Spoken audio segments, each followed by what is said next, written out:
There's a lot of news about the Trump cabinet. It is filling out. Some names that we can tell you today. Lieutenant General Michael Flynn for the National Security Advisor. He has been, we can tell you that that is officially happening. And then Jeff Sessions, the senator from Alabama, former Attorney General of Alabama for Attorney General. And finally, Mike Pompeo, representative, is going to be the head of the CIA appointee. Senator Jeff Sessions as Attorney General. Here's a graphic that kind of outlines certain, the LA Times reported, he was rejected as federal judge appointee by Reagan in 1986. He was for the constitutional same-sex marriage ban, against expanding hate crimes to include sexual orientation, against an update to the Voting Rights Act following the 2013 Supreme Court ruling, and against drug sentencing reform around when he was rejected as an appointee for a federal judgeship. Ted Kennedy said this: Mr. Sessions is a throwback to a shameful era, which I know both black and white Americans thought was in our past. It is conceivable to me that a person of this attitude is qualified.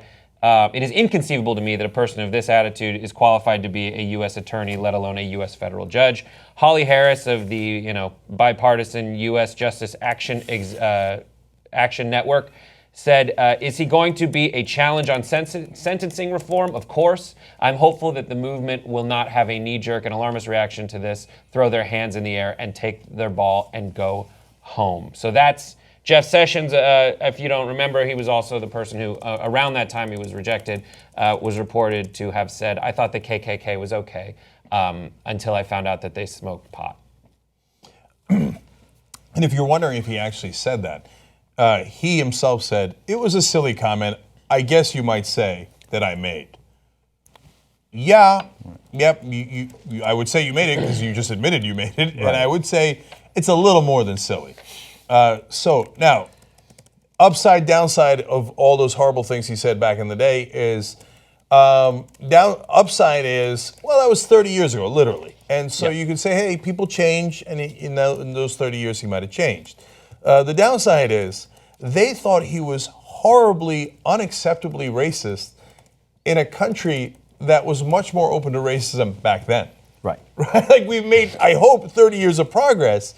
And even back then they were like, whoa, not this guy. Okay. Right, and he apologized for the things that he said explicitly, but continued voting as a senator implicitly for the same things without saying them. So anti-Muslim, anti-immigrant, anti-voting rights, anti-civil rights. I mean, everything that he has done as a U.S. senator, it's not saying what he said in 1986 that might have said. Sorry, might have, whatever. It's doing it implicitly, which is, of course, worse because he was deciding on policy. And, when he was in 1986, I'm guessing that there's, of the people that voted against him for confirmation to that judgeship, I'm saying that none of them are in this. Well, Patrick Leahy's probably still in the Senate right now. He's the only one. Is he the only one? Yeah, okay, right. One person is there. The Democrats will have to find a spine, and people like Susan Collins and Lisa Murkowski, these are people that, especially Susan Collins, senator from Maine, that the Democrats are going to have to rely on a lot with these appointments, that she is going to have to be a moderating force.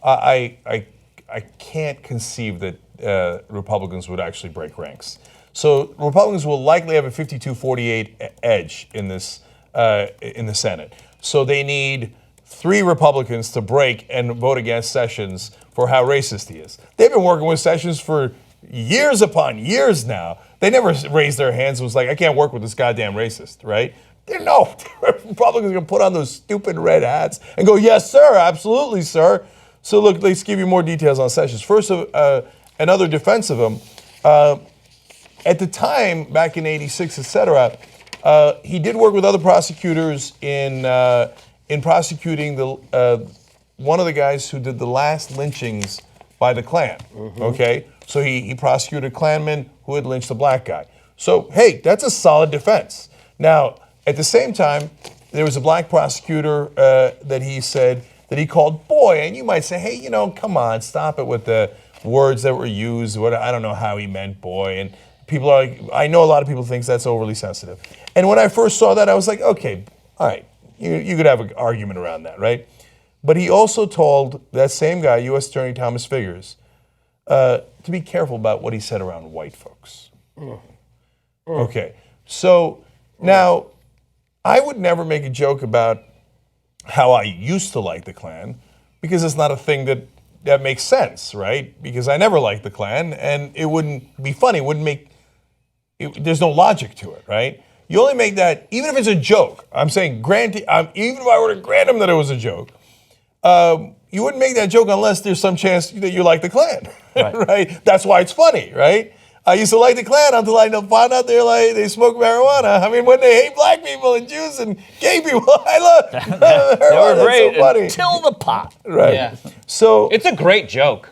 yeah. It's a well-crafted joke if you're terribly racist and surrounded by like-minded folks. Like It's it the holds ring of water. truth that makes it funny, right? Yeah. So, okay. Now let's go to present day. Because you say, okay, well, maybe he was raised. Robert Byrd was in the Klan and he wound up reformed. But as Michael pointed out, Sessions is in his votes is not reformed. He's voting the same way he's always voted, right? And look, his defenders then say, I'm trying to give you all of it, right? That he was in favor of legislation celebrating Rosa Parks. Yeah. Okay, really. It's not a brave vote, but okay, I'll take it. Is it a brave vote for the senator from Alabama where she had the Montgomery bus boycott in 1955? I don't think it's that unsafe. I mean, that's like the senator from Alabama. Of course he's going to do that. I mean, that shows nothing about the character of Jeff Sessions. Before you say that, Brett, one of the other things to remember about all these appointments, we're talking about them one by one, but all of them, it is the manifestation of everything Donald Trump said that was anti-immigrant on the trail. Each one of these, and that includes Pompeo, but Sessions in the Senate, Flynn in his rhetoric about anti-immigration. This is the chickens coming home to roost because Jeff Sessions has been at the forefront of the most conservative anti-immigration policy to come out of the Senate, even in rhetoric. Yeah. So now, what does he advocate today?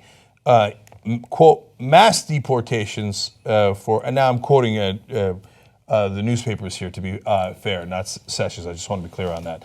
Mass deportations for immigrants in the country illegally. So I know a lot of right-wingers like, great, man, let's round up 11 million people. Let's go to work, right? Well, then, okay, Sessions is your guy, and I get it. But if, mass deportations are going to be interesting to see. He says that any Muslim families, immigrant families that in his mind can be linked to terror somehow need to be rounded up, okay? And he has complained that the Obama administration has increased the number of green cards from Muslim majority countries.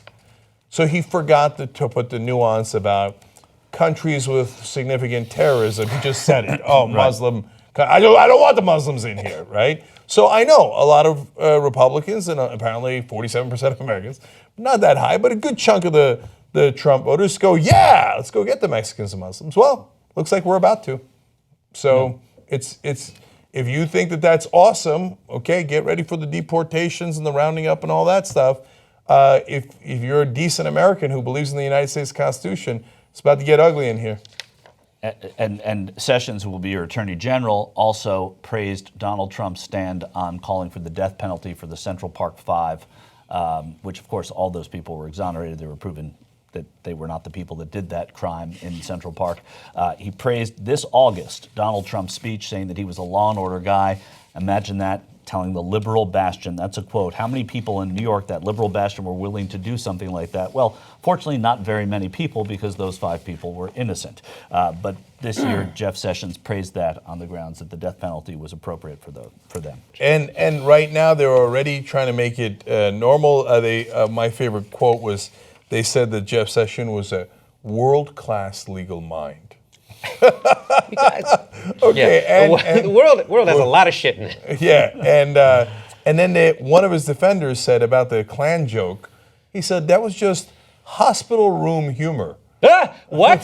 So What? Now, before we had locker room humor, now we're in the hospital. Okay, they put us in the hospital. Now we're talking about hospital room humor. God knows You know- what other rooms they're going to be and what kind of jokes they're going to be in those horrific rooms. Do you know why he said hospital instead of the alternative? Because when you're talking about the KKK, gallows humor has a completely different connotation. Ah, that's right. I think that's why I feel the way I Right. feel today. Yeah. That general sadness, doing the research on the appointees, it just makes me sad. You know who makes independent media possible? You guys. Because of you, we can actually do this show free of any outside influence. That's what makes us so strong. Become a member today. tytnetwork.com/join. You are the media.